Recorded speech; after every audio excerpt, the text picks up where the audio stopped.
Je vous prie de m'excuser d'interrompre cette belle chanson de Massawa Nyangezi, à qui je fais coucou.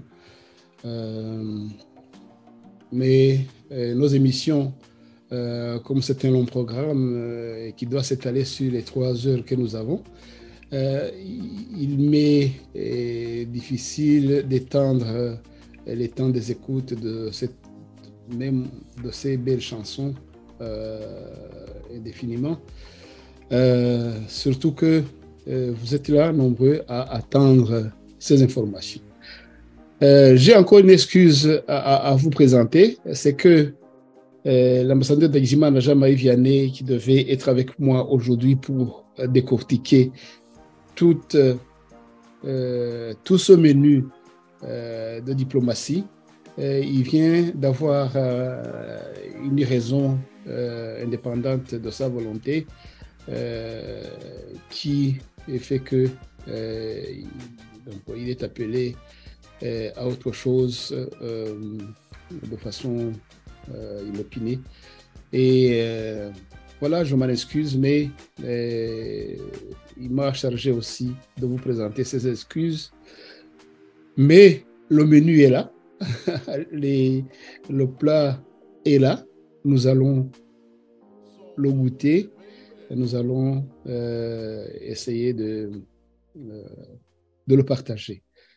Voilà, nous allons donc parler diplomatie, et une diplomatie comme on n'en a jamais vu dans les pays des Grands Lacs jusqu'à présent.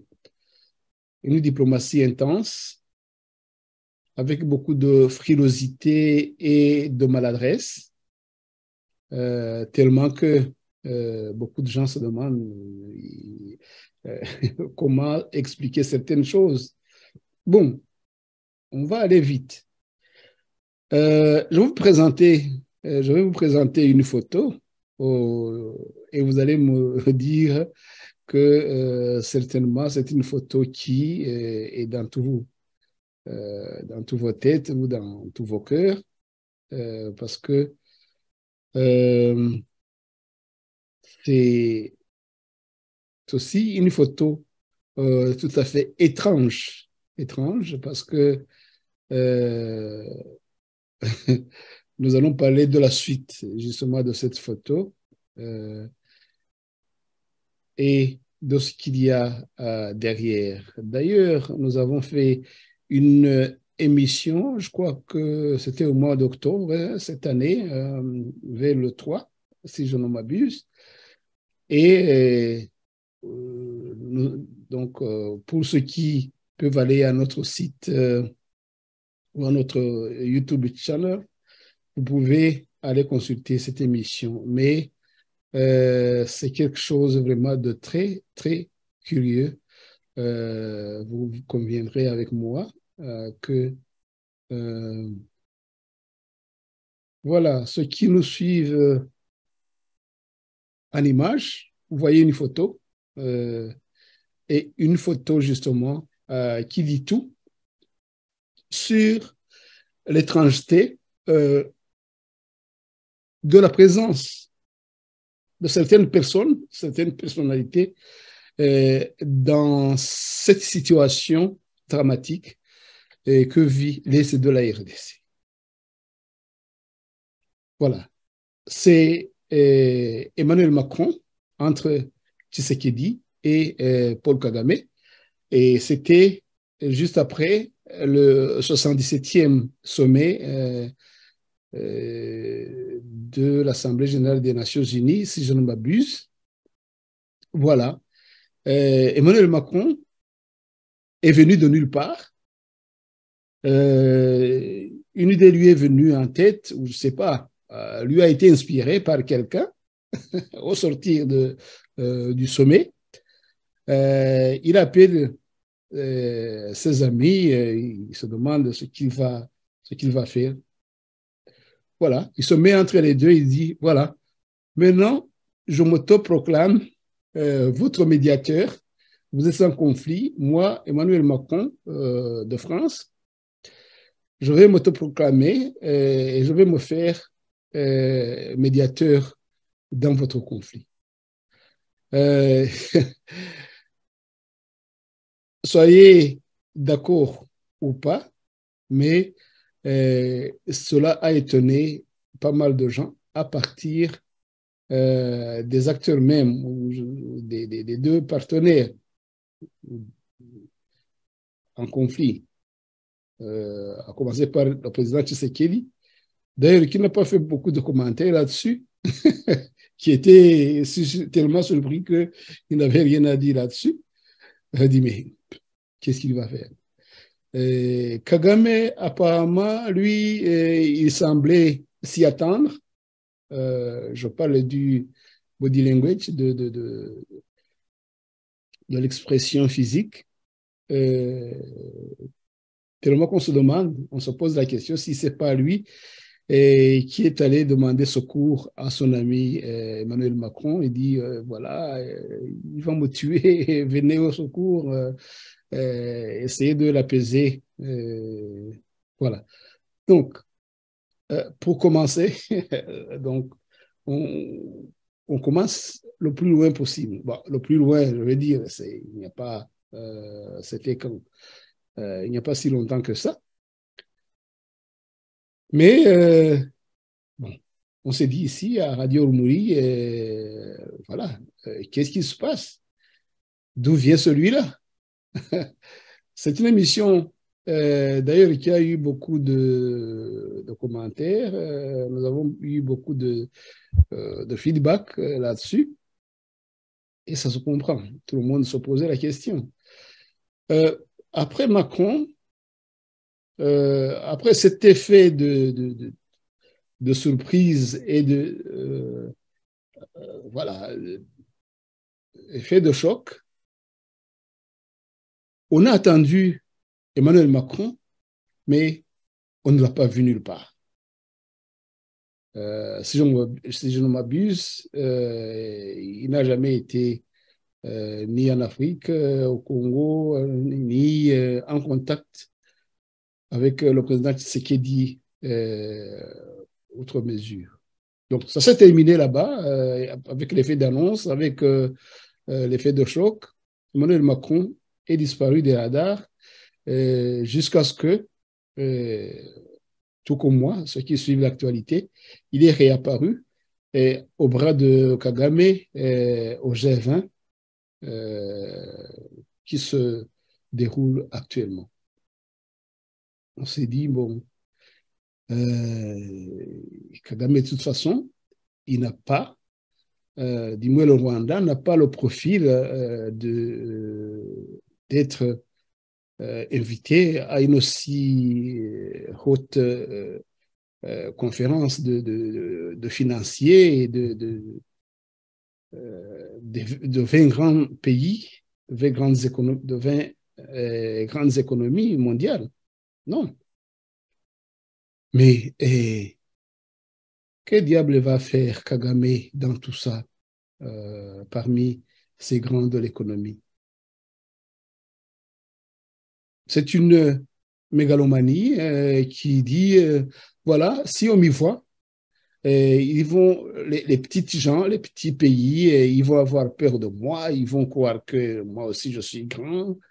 De toute façon, nous savons ce que vivent les Rwandais dans leur pays. Nous le savons bien. Il y a des morts par la faim.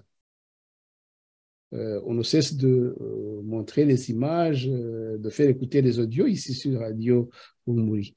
Et Kagame, lui, il enjambe ses morts, il prend son avion, il va à un sommet du G20.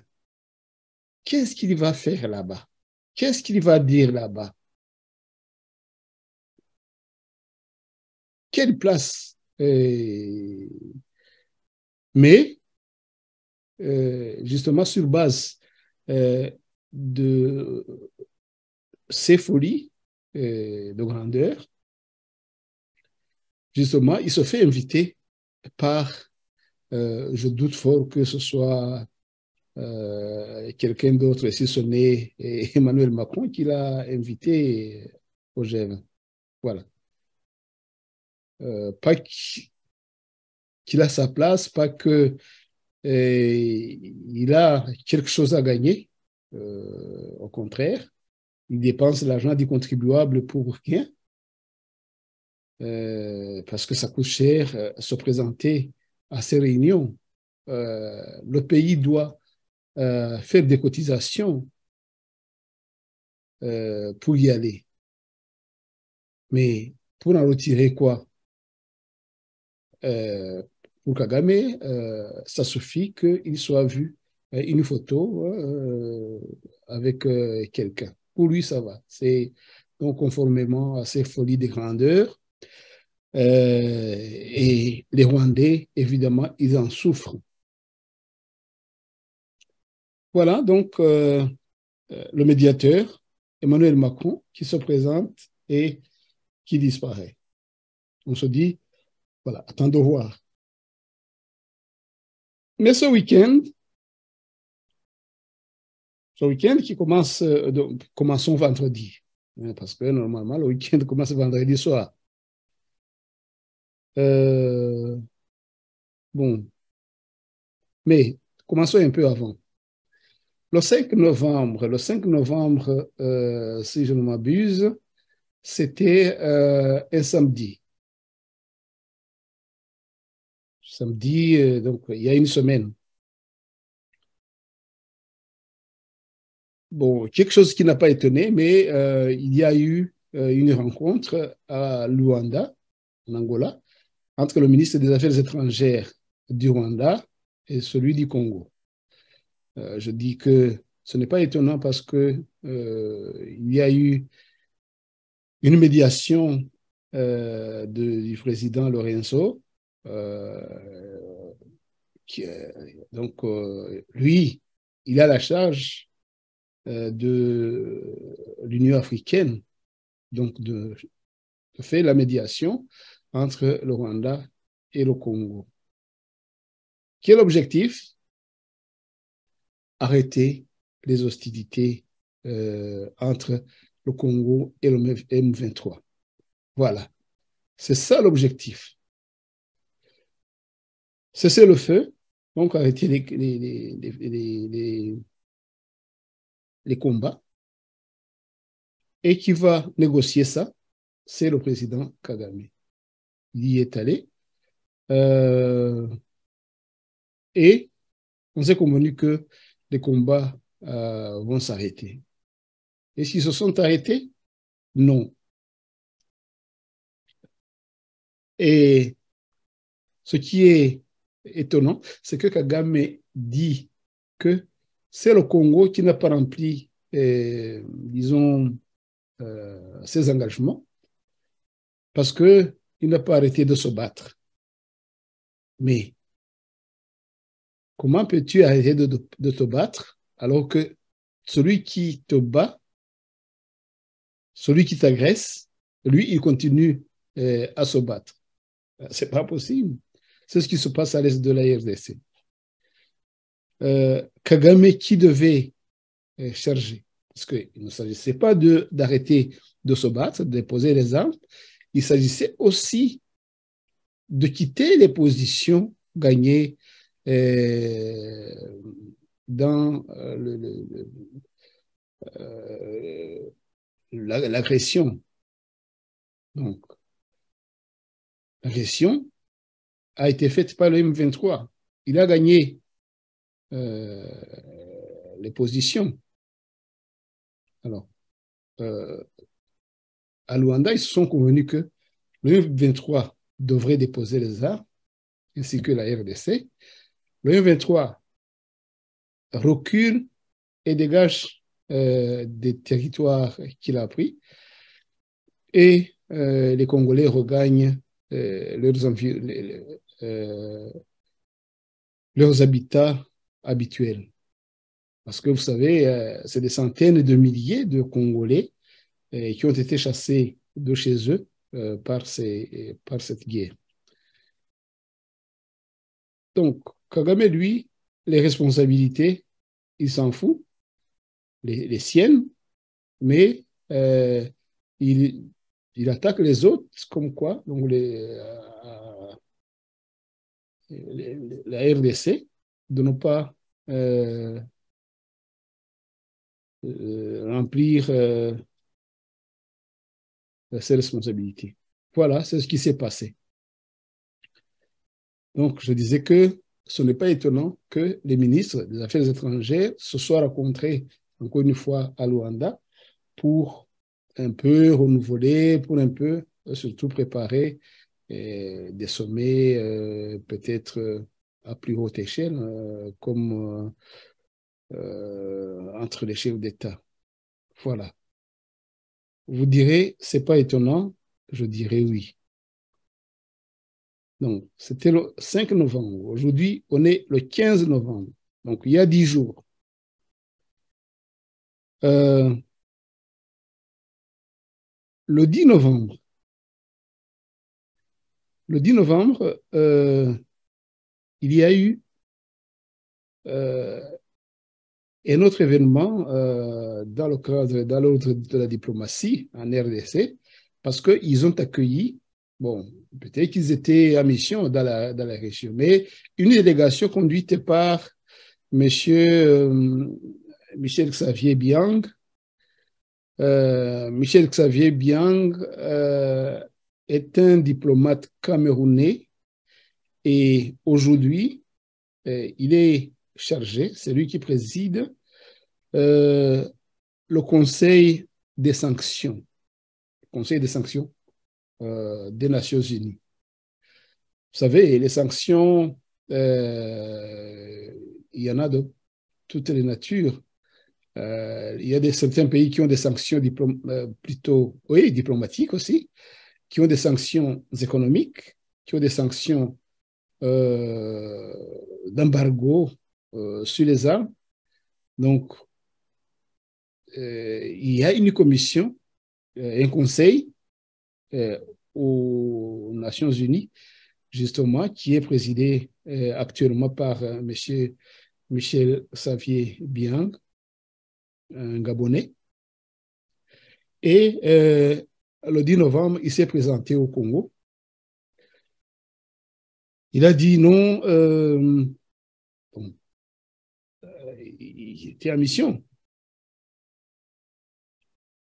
Et comme malheureuse coïncidence, la RDC venait de commander des armes parce qu'ils en ont besoin. Pendant le Conseil de sécurité des Nations Unies, l'ambassadeur auprès des Nations Unies, l'ambassadeur du Congo auprès des Nations Unies, et l'avait fustigé et dit non, vous ne pouvez pas maintenir cet embargo parce que nous sommes en guerre et celui qui nous agresse, nous sommes agressés. Celui qui nous agresse, on ne sait pas se défendre. Et lui qui nous agresse, il n'a aucune sanction. Il dit, vous nous liez les mains pour qu'il nous frappe à sa guise. Bon, le Conseil de sécurité a fait sourd d'oreille. Ça s'est agité dans les couloirs, mais rien n'a été fait. Le 10 novembre, justement, on a été surpris par cette délégation qui est allée en RDC, conduite par Michel Xavier Biang. Bon, on se dit, voilà, ils vont dans une mission de routine. Mais par coïncidence, la RDC qui avait, les armes qui avaient été commandées par la RDC, ils ont été bloqués. Bon, je n'ai pas assez de détails sur ce blocage de ces armes par un transporteur, un pays, je ne sais pas où, une compagnie quelconque, pour raison que le Congo est sous embargo sur les armes. Les Congolais en ont profité justement pour demander à la délégation conduite par Michel Xavier Biang pour dire voilà, on a passé une commande, nos marchandises sont bloqués et vous, vous êtes là. Qu'est-ce que vous venez faire? Aidez-nous à débloquer cette situation. Et le monsieur, il a été entendu partout dire que non, le Congo n'est pas sous embargo sur les armes. Et les officiels congolais tombaient des nues et tout le monde se dit, mais finalement, qui dit la vérité? Je vais d'ailleurs vous faire écouter ses propres mots quand il explique que la RDC n'est pas sous embargo sur les armes. Il dit, non, l'embargo, vous savez, on a levé l'embargo, seulement les groupes, les milices, les groupes armés, là, c'est là que l'embargo reste. Mais les milices, ils ne vont pas passer des commandes sur les armes. Comment faire un embargo sur des gens qui n'obtiennent pas les armes officiellement et légalement? C'est un embargo inutile. En tout cas, s'il est fait, je ne vois pas les Nations Unies, eux, qui regardent des choses officielles, qui sont liées par des conventions avec les pays membres. Je dis non, la RDC, il n'y a pas d'embargo sur les armes en RDC, mais j'ai aussi un court audio de 2 minutes. Les officiels congolais n'étaient pas non plus d'accord. Bon, nous allons écouter Michel Xavier Biang parce qu'il a passé justement un court interview avec sur Radio Okapi. Monsieur Michel. Je vais vous le faire écouter.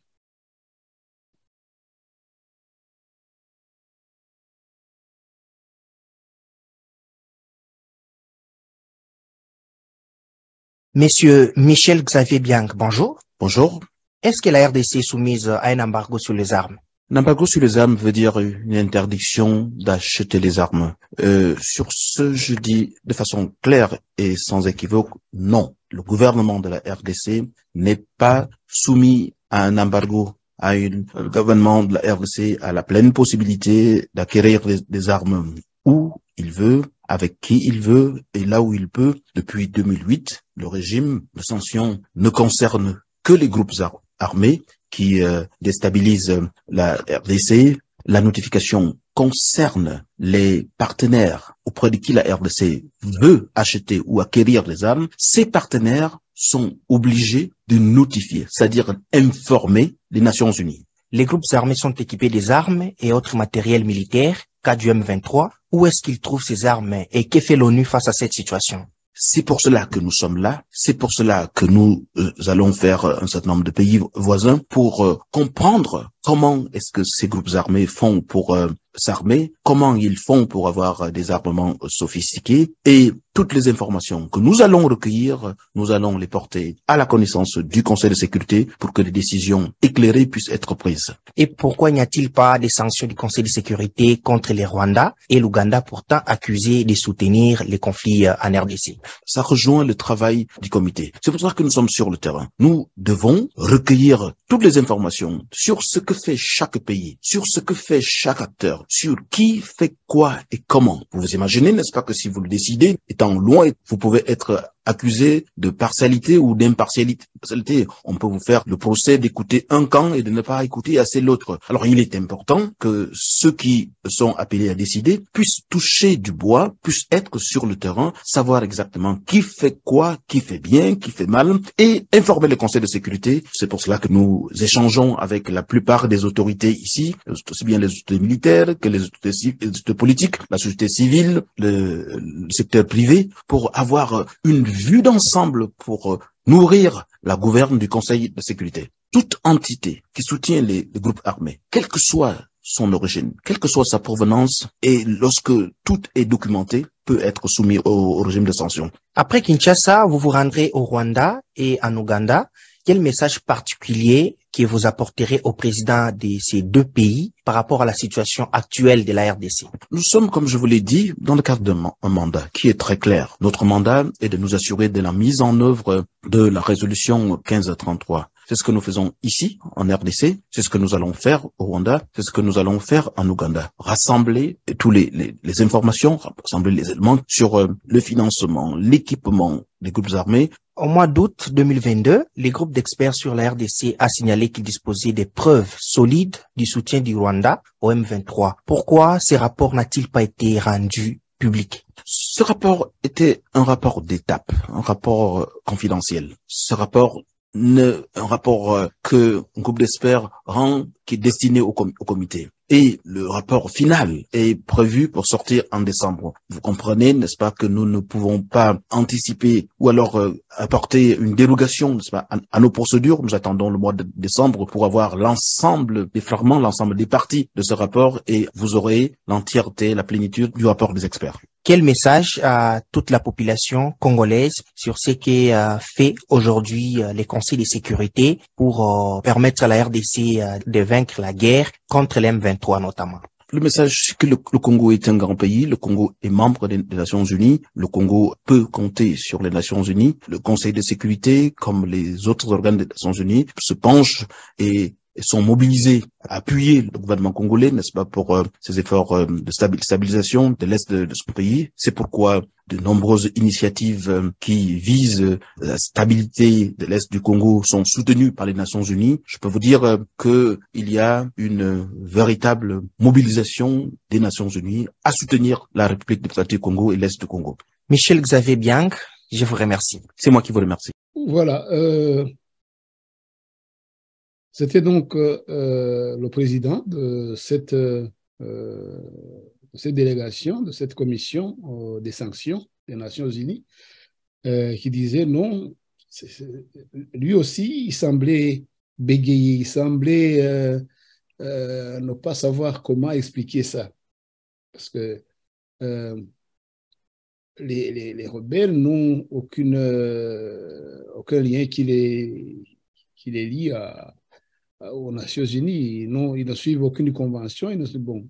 Bon, à la limite, ils peuvent suivre ce qu'ils font et décréter s'ils doivent les combattre ou pas. Ou alors, les Nations Unies peuvent s'associer avec la RDC, parce que avec la RDC, ils ont des liens. Ils sont liés par des conventions en tant que membres des Nations Unies. Mais dire non, si la RDC commande des armes chez vous, venez nous dire, hein, venez nous dire. Ils tissent tout un réseau de délateurs tout autour de la RDC pour que si la RDC achète des armes, celui qui les vend, il doit venir le dire aux Nations Unies. Pourquoi? Pour faire quoi? Sinon pas d'embargo, il n'y a pas de raison pour que on mette des espions tout autour de la RDC pour que, écoutez, il faut qu'on nous dise si la RDC a acheté des armes. Non. Alors, une fois qu'il y a suspicion qu'ils alimentent cette suspicion sur la RDC, n'importe quel partenaire va justement prendre des distances avec la RDC. Celui qui leur vend les armes, il sera suspicieux. Celui qui transporte leurs armes, il sera suspicieux. Et la RDC est pénalisée. C'est ce qui s'est passé, justement parce que, semble-t-il, un partenaire dans le domaine du transport a bloqué leurs marchandises. Ça m'a rappelé, bon, je n'étais pas là, je n'avais pas de preuves, mais la situation au Rwanda en 1991, donc pendant la guerre avec le FPR, où la Belgique a bloqué les munitions. C'est ce qu'on dit, c'est ce que les officiels de ce temps-là disaient. Et la Belgique n'a pas voulu livrer les munitions au gouvernement rwandais. Voilà, un embargo qu'avait fait le Rwanda se défendre, se défendre des agresseurs extérieurs. Voilà. C'est ce que est en train de subir le Congo et un ressortissant d'un pays frère, le Gabon en l'occurrence, qui représente les Nations Unies. Il ne sait pas comment expliquer et voilà. Ça a gêné les autorités et les officiels congolais qui l'ont fait savoir, même s'ils ont dit voilà, que les Congolais ne s'en prennent pas aux institutions, aux organes des Nations Unies. On a fait encore une demande que l'embargo soit levé totalement. Et donc, si on s'en prend aux Nations Unies, encore une fois, ça risque de se retourner contre nous. Donc, est-ce que c'est un chantage permanent qu'ils veulent imposer à la RDC? Voilà. En tout cas, dans les faits, c'est ce qui se fait, c'est ce qui se passe.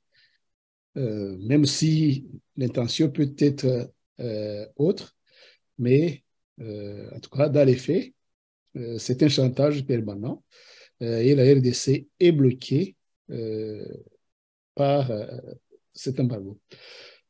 Donc, je disais, les officiels belges ont essayé d'expliquer, mais ils ne savent pas comment, eux aussi, ils ne savent pas dire comment celui-là, il peut venir nous expliquer que nous ne sommes pas sous embargo, alors que nous le subissons, cet embargo. Nous le savons bien, nous sommes des juristes, nous sommes des gens instruits, et nous savons lire les conventions. Cet embargo est là et il nous fait mal. Comment celui-là, il peut venir ici se pavaner, dire qu'on n'est pas sous embargo. Voilà. Je vous fais écouter encore une fois le ministre des Affaires étrangères et le porte-parole du gouvernement et ministre de la Communication, justement, qui, après cela, disent à la population, disait, écoutez, calmez-vous, on suit la chose, mais nous aussi, nous n'y comprenons absolument rien de ce que ces gens nous expliquent. Voilà, je vous fais écouter aussi ce court message du gouvernement dans un point presse et nous continuons. Alors, Monsieur le Vice-Premier ministre. Bien, merci beaucoup. Comité de sanctions, j'entre un peu dans la question qui vous a été d'ailleurs, c'est vous posée. qui êtes mieux placé pour y répondre sur brièvement, parce que le temps nous est coûté. En fait, l'affaire des sanctions, lorsqu'elle a été instituée il y a quelques années, partait d'une considération. C'était en fait un mécanisme des Nations Unies qui était destiné à éviter la divagation des armes dans la région, de manière générale dans la région, à travers les groupes armés. Pour la divagation de ce groupe armé et qui faisait qu'il y a beaucoup d'armes qui circulaient. C'était destiné aux groupes armés. C'était aussi destiné à gérer la crise sécuritaire. Et en ce moment-là, nous aussi, on était, j'allais dire, directement concernés. Il fallait déclarer les armes que nous achetons. Parce que, rappelez-vous, à l'époque, avant Sad City et tout, le gouvernement était considéré aussi comme belligérant. J'essaie vraiment de ramasser des idées pour qu'on gagne du temps. Mais avec l'évolution politique de notre pays, qui a fait que finalement, on a eu des institutions légitimes, constitutionnelles et tout. Et c'était resté uniquement pour éviter que le groupe armé acquiert de moyens militaires, acquiert des instruments de guerre, des instruments de leurs activités criminelles. Et ça a évolué. Alors, une certaine conception a prévalu en considérant, oui, lorsque la RDC achète des armes, ces armes sont récupérées par le groupe armé. Donc, même au niveau de la RDC, il faut contrôler les acquisitions. Ça a continué. Et là, ça permet de répondre à la réponse de l'ambassadeur du Gabon.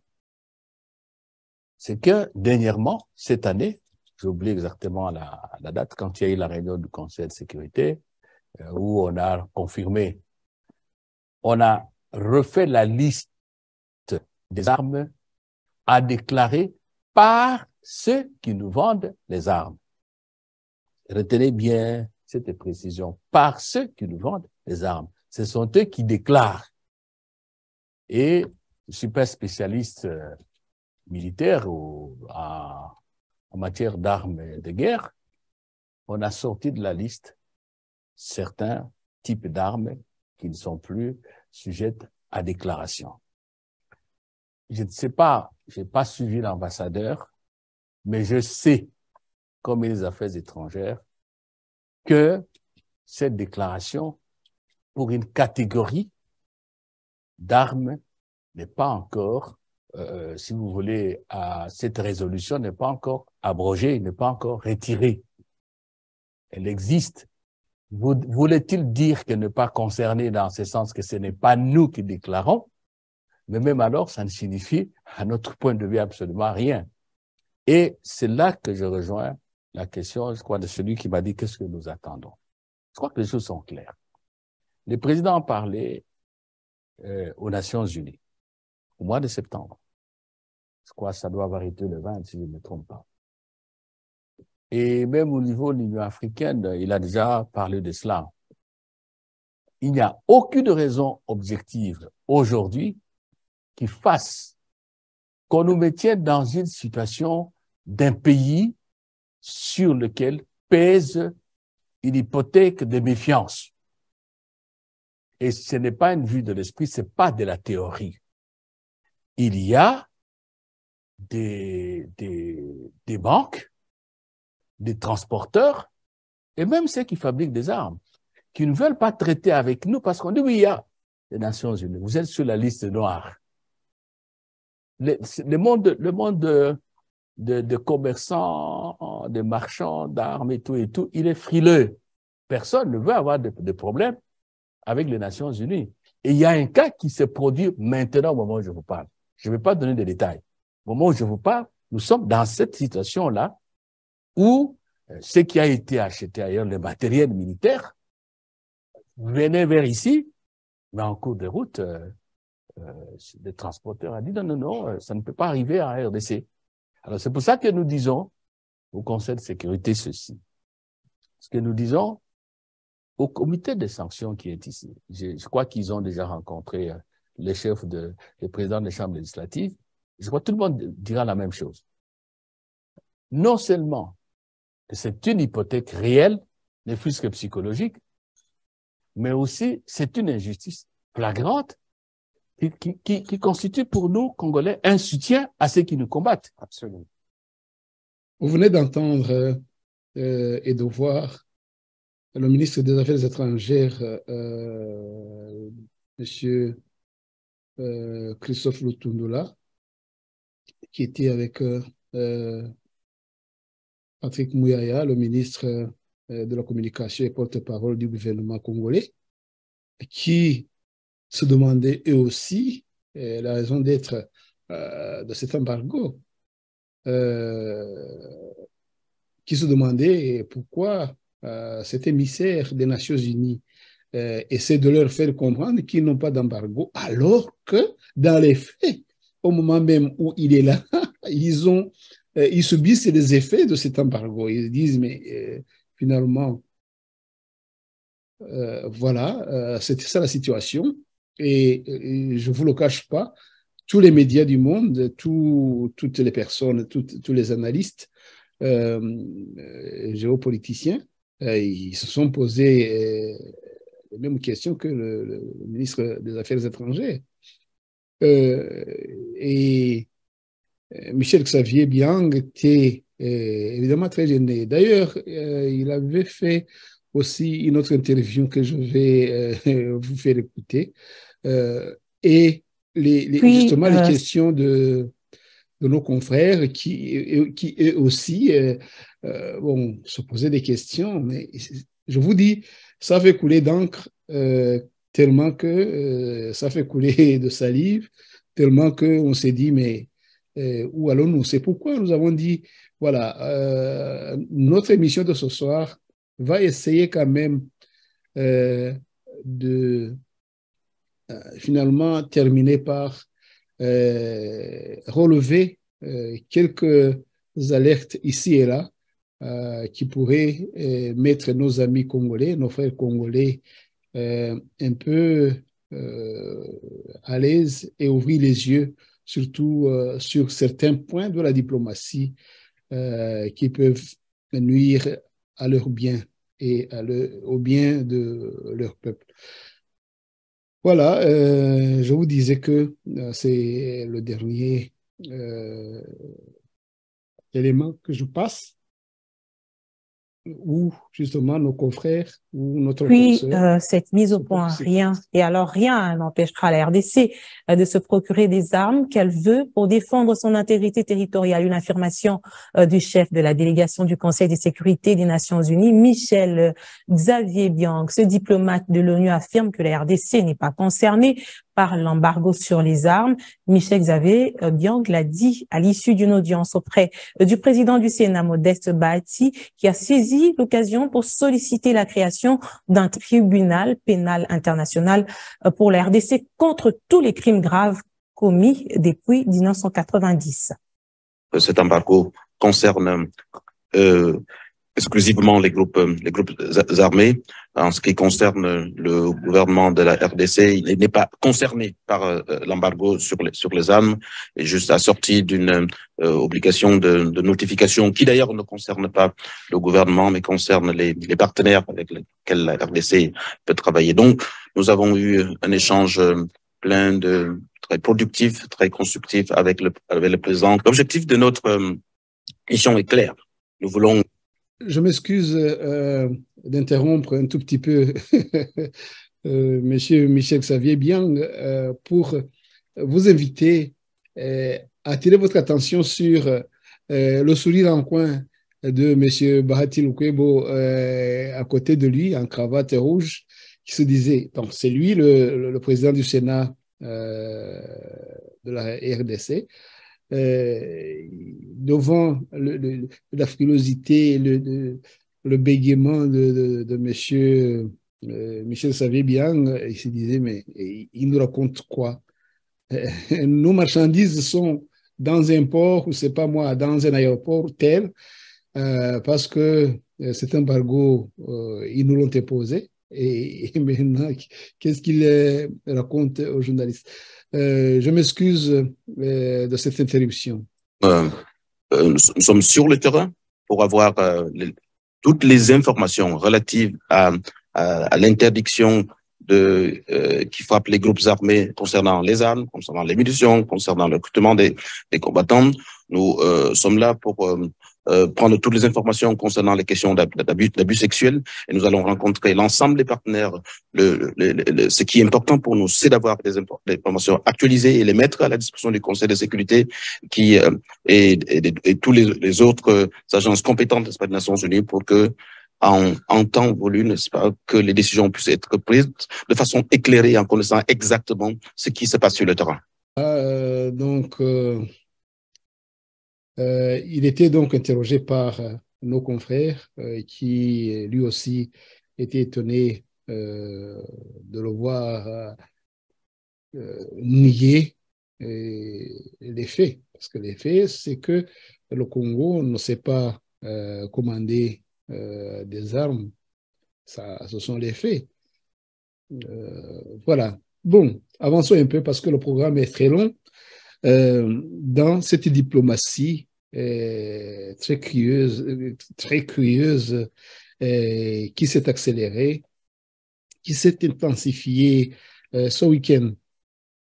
Là, on était le 10 novembre, justement, avec ce Conseil des Nations Unies des sanctions dirigé par M. Xavier Biang.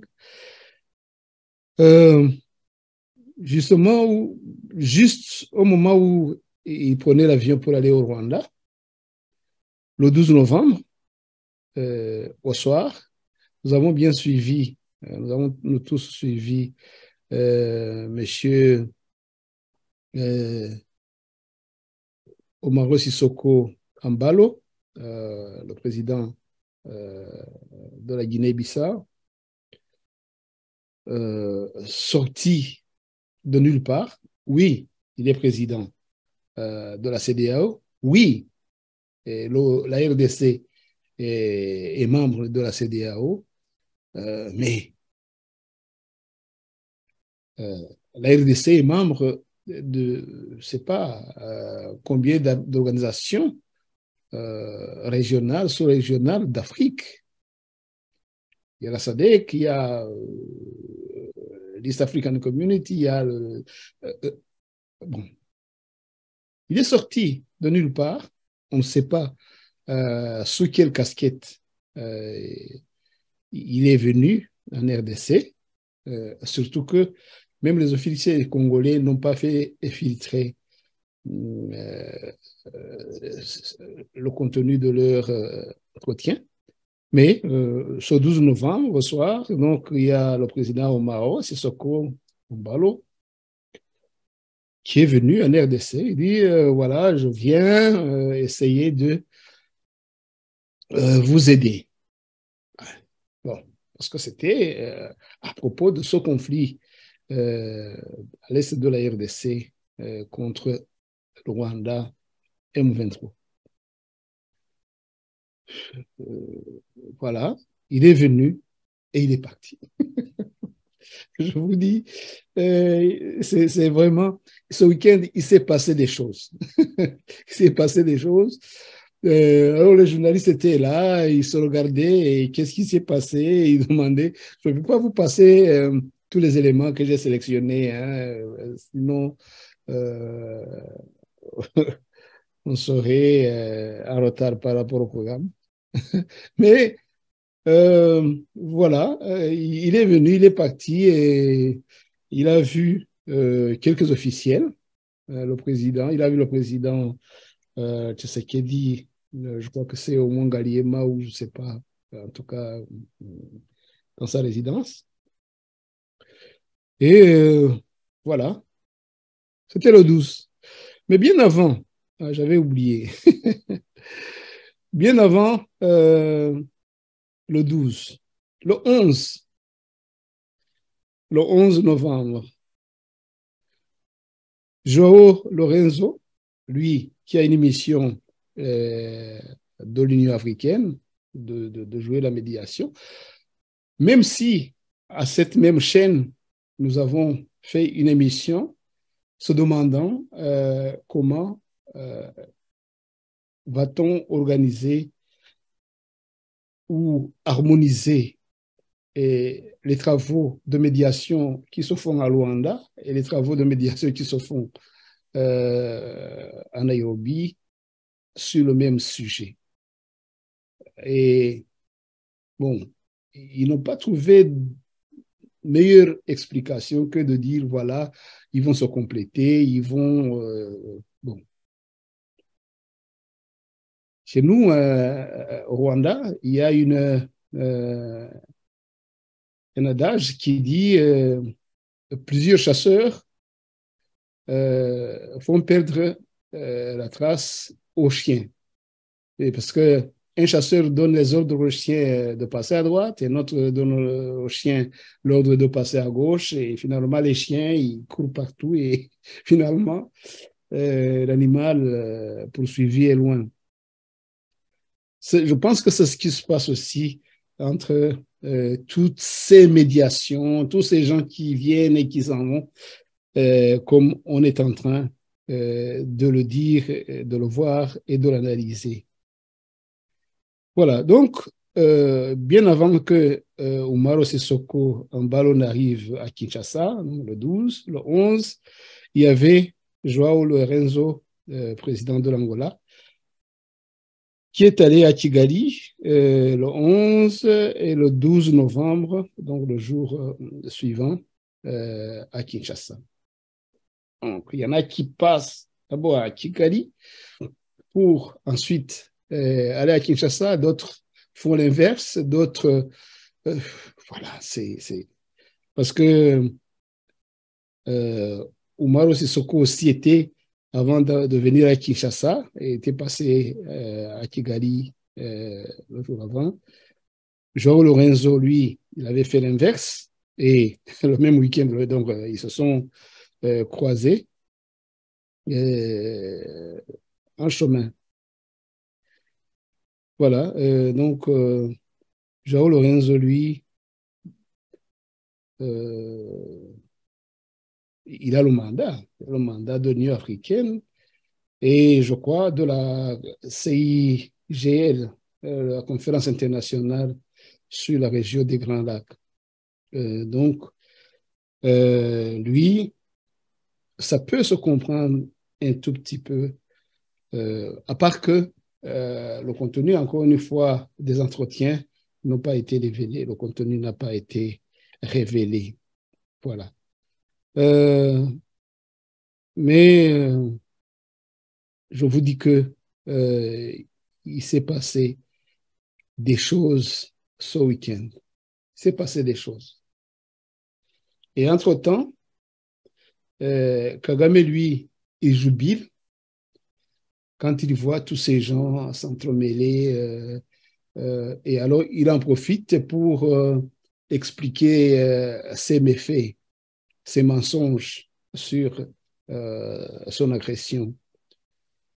Et il en profite aussi, puisque c'est pourquoi je disais que nos amis de la RDC devraient faire attention à tout ce micmac, parce que il se pourrait que justement ce balai puisse avoir pour objectif de retarder les choses, d'endormir la RDC. Surtout que la plupart de ces gens-là, je peux pas jurer, parce que de par ma foi et de par ma logique et mon éducation, je ne jure jamais. Mais je peux être sûr que la plupart de ces gens-là disaient aux officiers de la RDC, écoutez, vous pouvez négocier. Bon, la RDC est d'accord pour aller voir.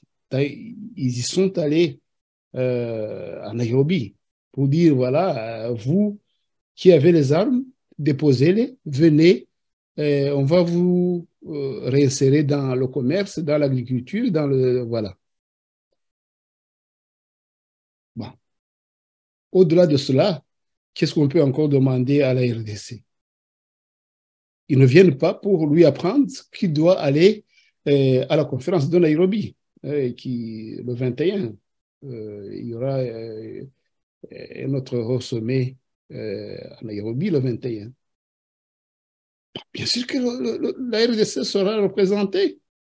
Et la RDC n'a pas besoin de personne pour lui dire, voilà, il faut y aller.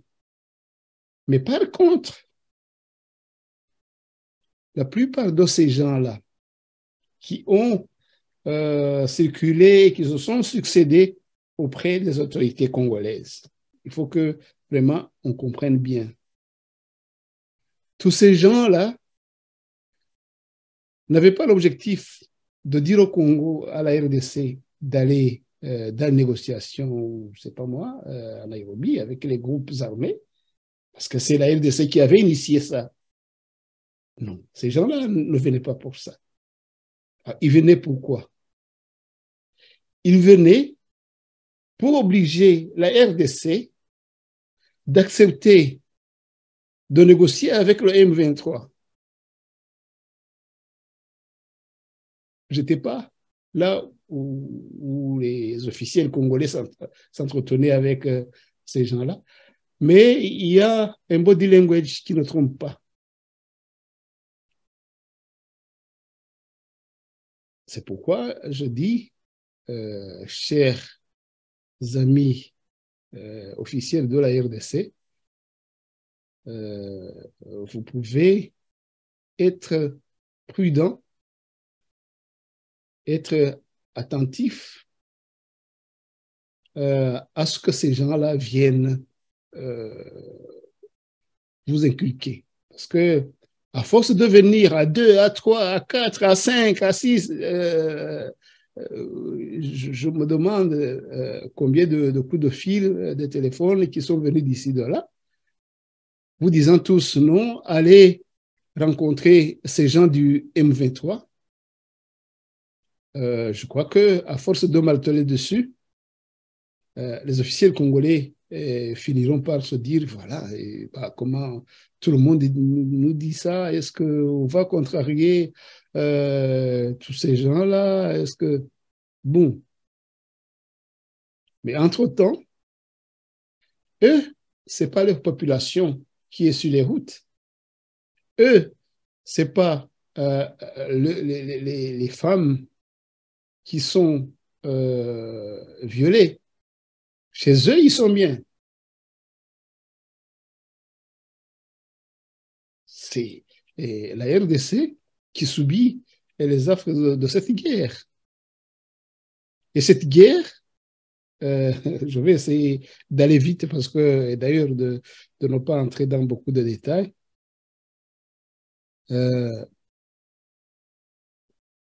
Ces gens-là qui obligent le Congo, la RDC, de négocier avec le M23, ont-ils oublié que le M23 n'est pas le M23? Mais le président Tshisekedi le sait, les amis qui l'entourent le savent. Ce n'est pas le M23. Ils l'ont dit, ils l'ont déclaré, ils l'ont affirmé à maintes reprises, à tous les sommets, au Conseil de sécurité des Nations Unies, à l'Assemblée générale des Nations Unies, partout. Ils disent, nous, le M23, on ne s'en occupe pas. C'est le Rwanda qui nous agresse.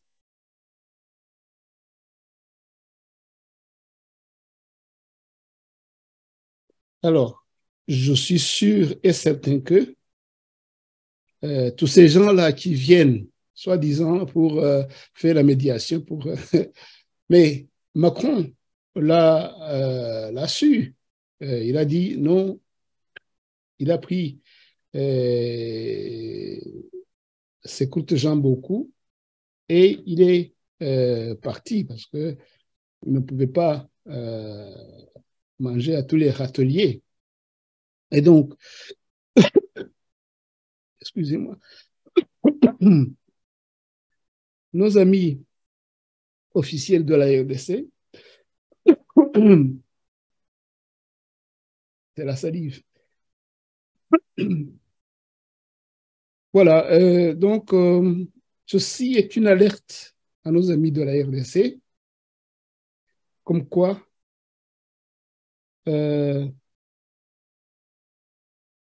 mieux ne pas chercher à faire plaisir à toute cette diplomatique dense, mais essayer d'écouter le peuple congolais, essayer de penser au bien de son propre peuple, de son propre pays. Il y a un grand pas qui a été fait par nos frères congolais, que ce soit les politiques, même ceux de l'opposition, ils ont quand même manifesté un sursaut de patriotisme assez clair, que ce soit la population, la jeunesse, le clergé. Donc, je veux dire que vous, les officiels, Monsieur le Président Tshisekedi, vous avez toutes les cartes à main pour ne pas tomber dans le piège de toute cette diplomatie qui, voilà. Nous avons fait une émission à cette chaîne sur la médiation de Uhuru Kenyatta. Et tiens, j'avais oublié. je ne vais pas oublier, mais le moment devait arriver de parler justement d'Uhuru Kenyatta. Uhuru Kenyatta, il vient de faire signer aux Éthiopiens et à leurs frères tigréens des accords de cessez-le-feu et de... Bon, nous avons analysé ces accords, article par article, sur cette chaîne. Et nous avons dit, voilà, les médiateurs, eux, ils ont rempli leur mission. Ils sont bien vus par les pays étrangers, les organisations internationales, voilà, ils ont rempli leur mission. Mais les Éthiopiens et les Tigréens, est-ce que ces accords sont conformes à leur volonté respective? Est-ce que ces accords sont praticables compte tenu de leur passé, compte tenu de leurs relations? On s'est dit, si ça marche, c'est tant mieux.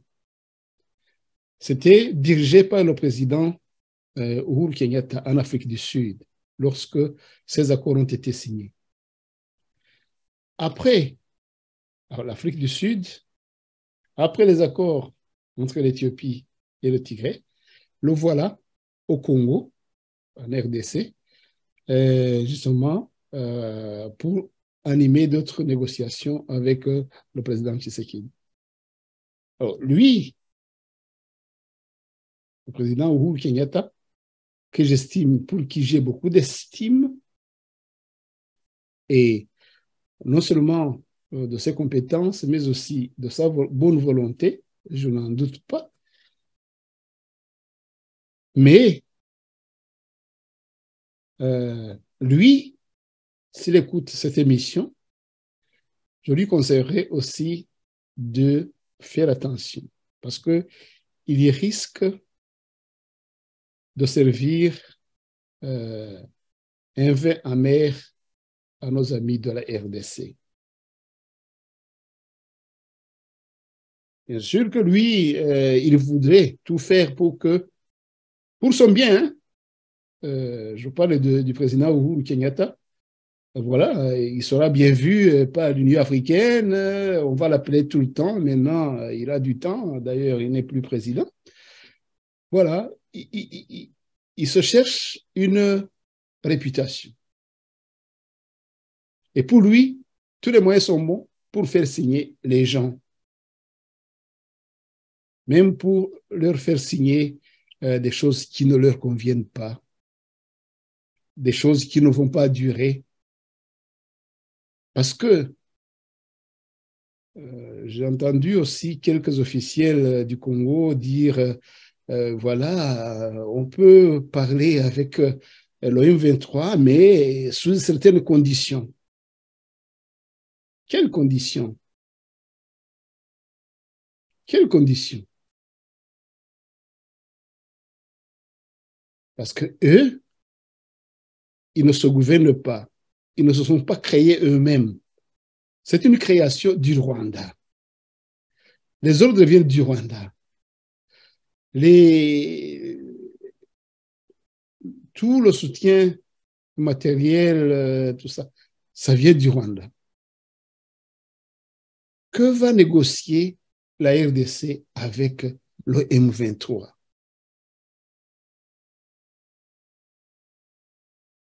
Déposer les armes? Non, c'est le Rwanda qui va déposer les armes, s'il vous plaît. C'est le Rwanda qui doit déposer les armes. Et le président Kagame a semblé être d'accord parce qu'il va partout négocier la paix à la place du M23. Alors, ici, c'est une alerte. Vraiment, les officiers de la RDC devaient faire attention de ne pas quitter les yeux leur ennemi et de poursuivre le fantôme que leur fait courir tout ce balai de diplomatie. Disent non, écoutez, chercher les conditions, ne fût-ce que difficiles, mais pour négocier avec le M23. Le M23 n'existe pas, s'il vous plaît. Il n'existe pas. Je ne suis pas le seul. Je ne sais pas que ce n'est pas la première fois que vous l'entendez. Vous ne l'entendez pas que de moi. Vous l'avez entendu de la part de l'ONU, des experts de l'ONU, avec preuves à l'appui. Alors, parmi tous ces gens-là, qui disent qu'ils ont de bonne foi la volonté de venir aider la RDC, cette aide peut être la catastrophe. Quelqu'un qui vient vous dire non, allez discuter avec le M23, même s'il faut poser des conditions, même s'il faut négocier avec qui? Le M23 n'existe pas. Tu vas négocier avec eux? Ils ne peuvent rien accepter ni nier. Même ces conditions, vous leur posez des conditions, non? Ils vont aller à Kigali, ils vont dire, voilà, est-ce que on peut accepter de faire ceci ou de faire cela? Alors, pourquoi ces discussions indirectes? Pourquoi ces négociations indirectes? Alors, en préparant l'émission de ce soir, c'était justement que nous aboutissions à ce constat. Surtout à ce conseil d'amis et de frères, à nos officiels congolais qui commencent à dire, voilà, avec le M23, il peut venir discuter avec nous, mais sous certaines conditions. Quelles conditions? Écoutez le peuple, écoutez le clergé, écoutez les jeunes, la société civile. J'ai vu la société civile, la réaction de la société civile auprès de Uhuru Kenyatta, c'est vraiment très clair. Je ne peux pas vous lire tout ça ici parce que d'ailleurs le temps qui était imparti à notre émission tend vers la fin. Mais la société civile a dit non. Si vous venez, Monsieur Uhuru Kenyatta, si vous venez nous parler de négociations, pensez d'abord à l'agression avant de nous faire entrer dans des négociations. Il y a eu des crimes. Mettez en place un tribunal international pour le Congo pour juger les crimes qui se sont passés et dans le passé et maintenant avec le M23. Et là, je fais un clin d'œil à M. Tshisekedi. C'est ça l'une des disent, voilà, on va poser des conditions. Ça, c'est l'une des conditions premières avant de négocier, de pouvoir négocier avec qui que ce soit. Monsieur Tshisekedi, écoutez le peuple. Écoutez la société civile. Écoutez le clergé. ils veulent un tribunal international pour le Congo pour juger tous les crimes qui ont été... Avant d'aller négocier, réclamer que ce soit mis en place ce tribunal. Et là, et à cette condition-là, vous allez négocier.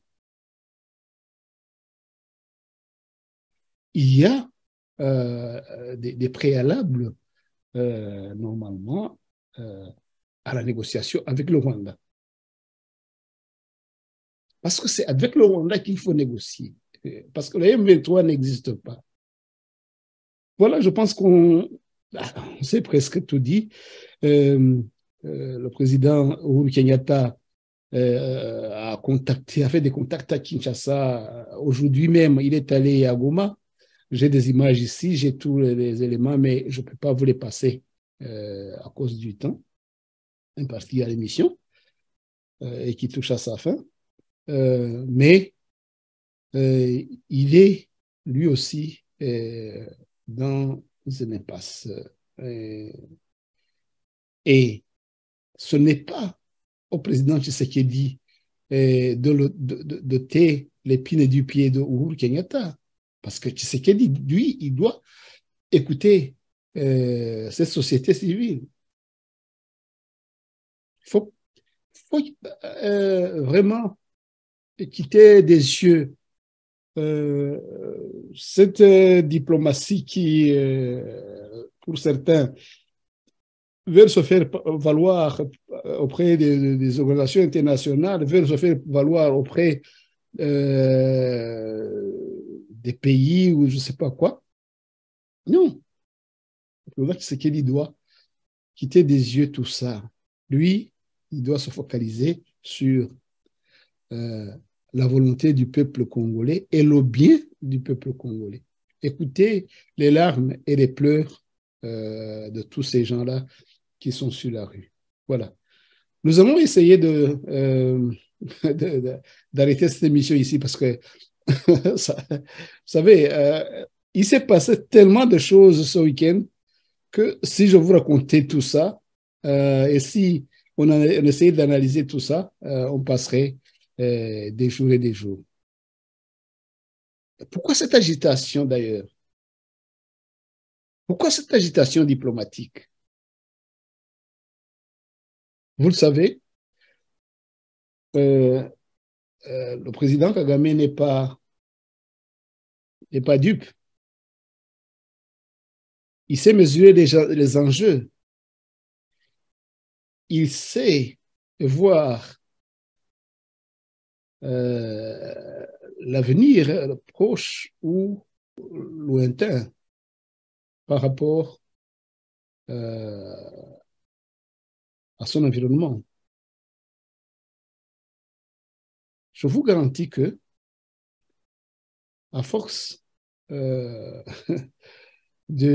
voir Kagame évoluer et faire des choses, je peux prédire ou dire ce qu'il a fait alors qu'il est à des milliers de kilomètres. Je peux prédire ce qu'il fera demain, la semaine prochaine. Je commence à pouvoir entrer dans sa tête pour pouvoir dire que Kagame fait gagner du temps. Il temporise. Il temporise parce que à un certain moment, quand il voit que c'est chaud pour lui, il est très actif. Kagame, il ne dort jamais.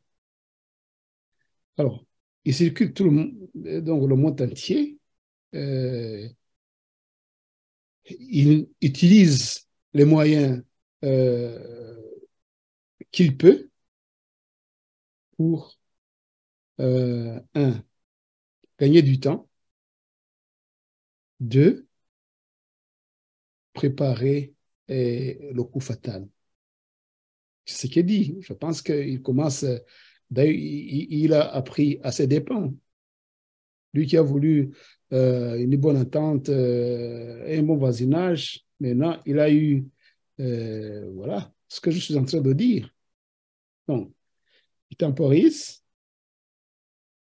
il ment,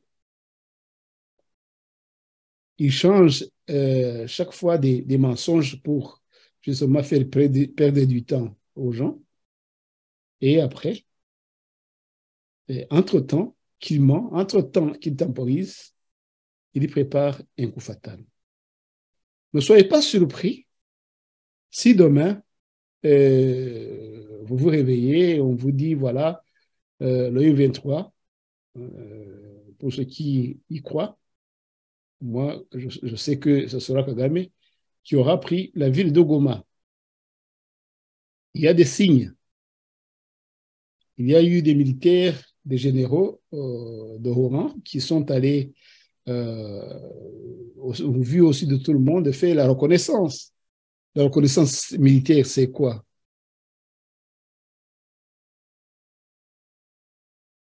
Les généraux rwandais sont allés à reconnaissance pour voir par où passer pour prendre Goma.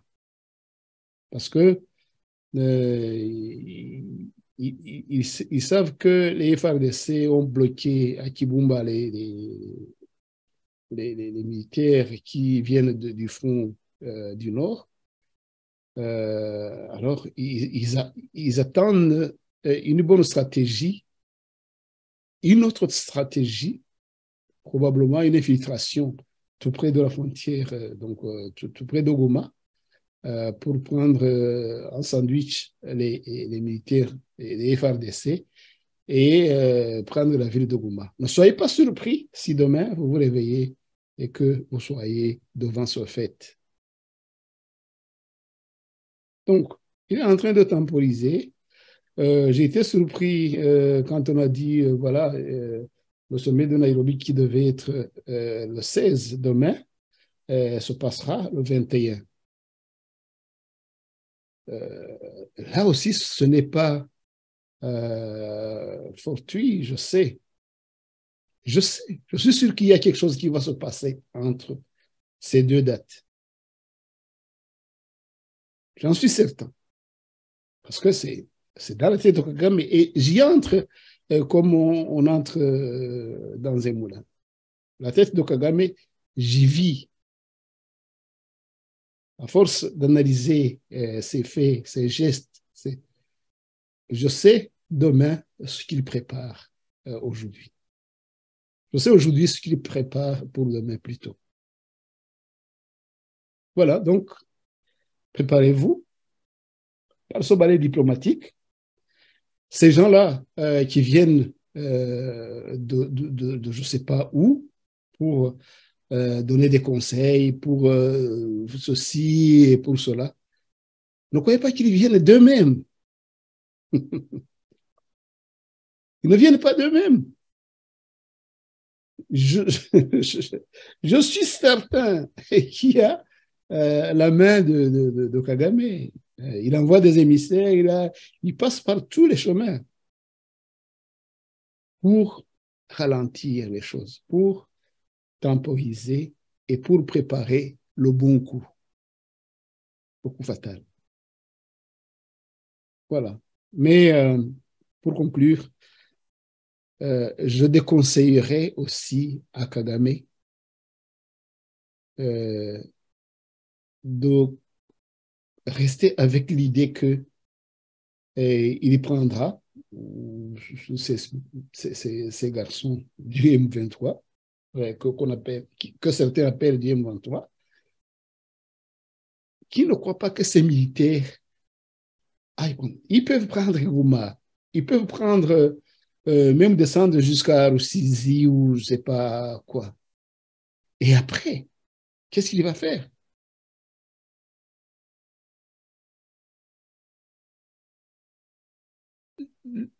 Le 2022 n'est pas le 1996, n'est pas le 2003.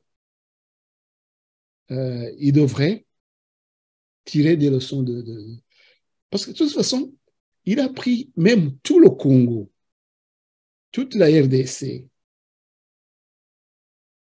il a été obligé de quitter. Et ce n'était pas de sa propre volonté.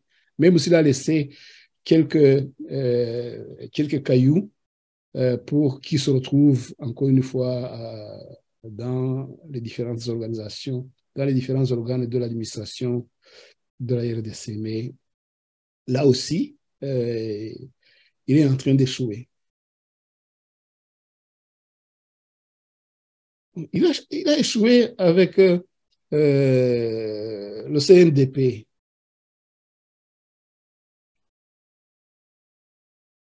Il a échoué avec l'AFDL, le soutien de l'AFDL. Il a échoué avec le RCD Goma. Ils avaient pris une très grande partie du pays. Ils ont été chassés et neutralisés.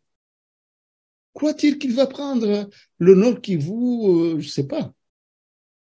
Il va faire tuer les enfants rwandais pour rien. Parce qu'à la fin, ils se retrouveront à la cale départ. Ils se retrouveront à Kigali. Et cette fois-ci, anéantis, peut-être pour jamais. Il faut qu'il me croie. Je le sais, c'est ce qui se passera.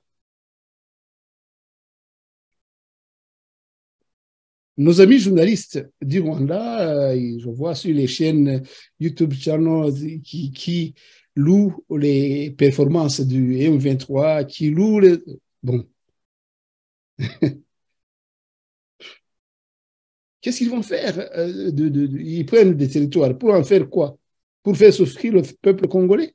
Pour attirer la haine des autres ethnies ou tribus congolaises envers ceux qu'ils disent qu'ils se battent pour. Voilà, c'est tout ce qu'ils peuvent récolter. C'est tout ce qu'ils peuvent acquérir de leur aventure meurtrière. Ils vont se retrouver à la case départ, quelle que soit la grandeur ou l'étendue des territoires qu'ils vont prendre. Et après avoir fait tuer les gens, ils n'y gagneront absolument rien, rien du tout à la fin. Si ce n'est que la haine, si ce n'est que l'image de Kagame qui sera encore une fois plus écornée qu'elle ne l'a jamais. Donc, voilà. Je crois que j'ai parlé à tout le monde. J'ai dit ce que je pensais de cette situation, surtout qui s'est passé le week-end. Chers amis auditeurs, chers amis téléspectateurs, je crois que nous avons fait le tour de la question. Je voulais quand même adresser un message à tous ces amis Gaounda JP. Merci. Je ne sais pas si, je pense que le Congo, la RDC est membre de la CEDEAO. C'est ce que, en tout cas, c'est ce que j'ai lu. C'est ce que j'ai lu dans les. Bon, je vais encore une fois revérifier, mais je pense que le Congo est membre de la CEDEAO.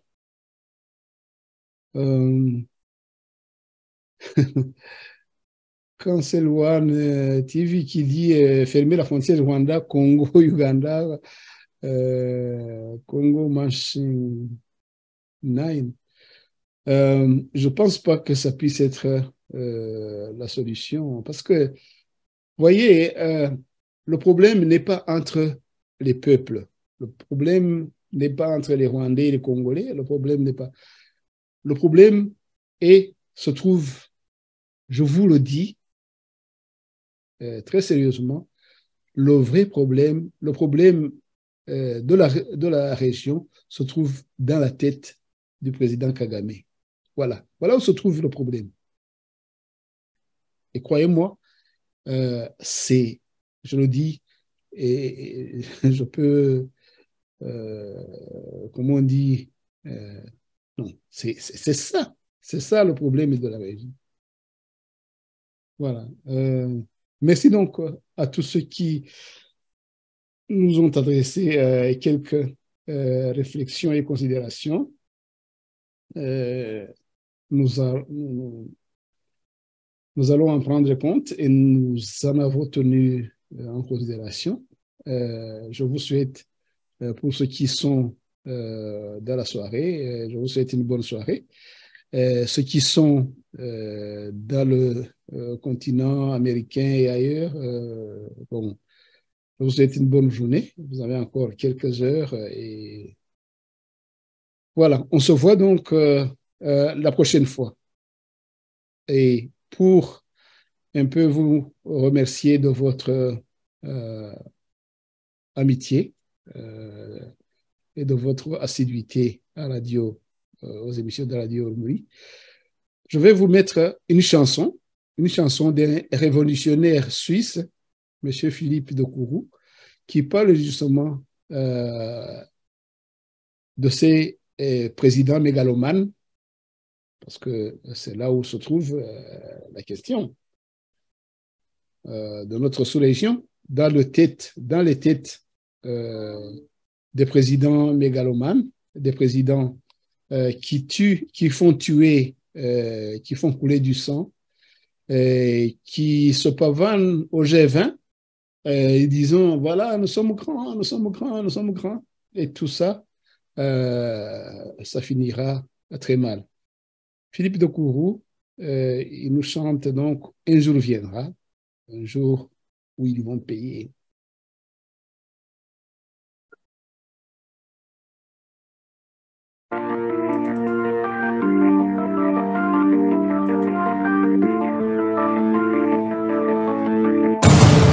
Des 6 milliards d'humains sur ce même grain de sable, qui n'est qu'un petit point perdu dans l'insondable. Il y a ceux qui ont les droits de l'homme, ceux qui ont que le droit de se taire. Il y a ceux qui surconsomment et ceux qui crèvent la misère. Ceux qui font des discours pour masquer l'injustice et les appels au secours de ceux qui la subissent. Il y a ceux qui passent leur vie à voler et détruire ce que d'autres avaient mis des années à construire. Et puis ces dirigeants, criminels impunis, devant qui certains grands déroulent leur tapis, les appelant amis malgré le sang versé, et qui restent à jamais témoins de leur folie. À tous les puissants du monde, présidents, décideurs, les grands qui mènent la ronde, où l'argent règne en maître et seigneur, ceux pour qui tout est possible, à qui tous les coups sont permis, protégés, invincibles, cachés sous de faux alibis. À ceux qui ont tous les droits, l'immunité des plus forts, qui trônent au-dessus des lois, en toute impunité, encore et encore. Ceux qui jouent avec le crime, les innocents aux mains sales, du sang de leurs victimes, sans âme et sans morale. Si Dieu semble laisser faire, si le mal a triomphé, un jour viendra où il faudra payer. Un jour viendra où les livres seront ouverts. Un jour viendra où les comptes seront réglés. Un jour viendra où les ténèbres fuiront devant la lumière. Personne ne pourra plus rien cacher.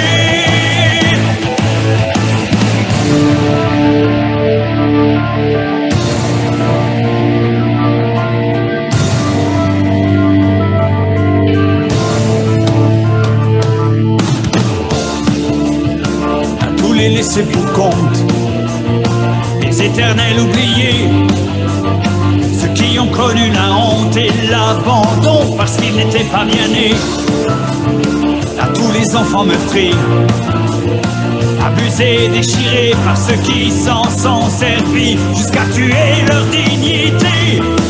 Si Dieu semble sur la terre vous avoir oublié, un jour viendra où vos larmes seront séchées. Un jour viendra où les livres seront ouverts. Un jour viendra où les comptes seront réglés. justice enfin va triompher. Et les derniers seront les premiers. Un jour viendra où les livres seront ouverts. Un jour viendra où les comptes seront réglés. Un jour viendra où il sera trop tard pour regretter. Les jeux seront faits pour l'éternité.